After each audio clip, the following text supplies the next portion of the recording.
C'est peut-être le nouveau visage du Kosovo. Vjosa Osmani brigue le poste de Premier ministre.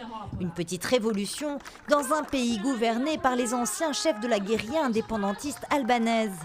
Une femme qui se joue du genre et dénonce le patriarcat politique ambiant.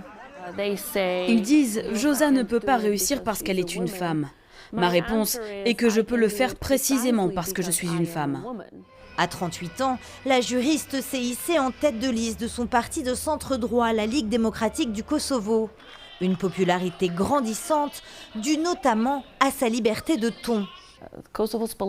La scène politique kosovare a toujours été pleine de méchanceté, avec beaucoup de gens qui sont devenus millionnaires du jour au lendemain, qui n'ont jamais travaillé un seul jour de leur vie et qui voient les emplois gouvernementaux comme un moyen de devenir riche et non comme un service à rendre au peuple.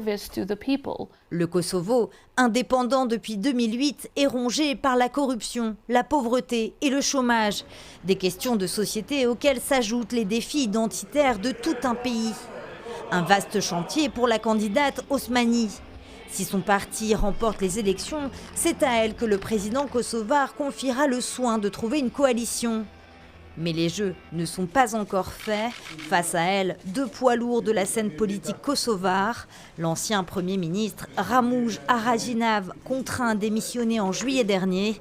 L'ancien commandant de l'armée de libération du Kosovo étant accusé par les Serbes de crimes de guerre pendant le conflit, ce qui ne l'empêche pas de se représenter. Autre figure incontournable, Albin Kurti, le chef de la gauche nationaliste.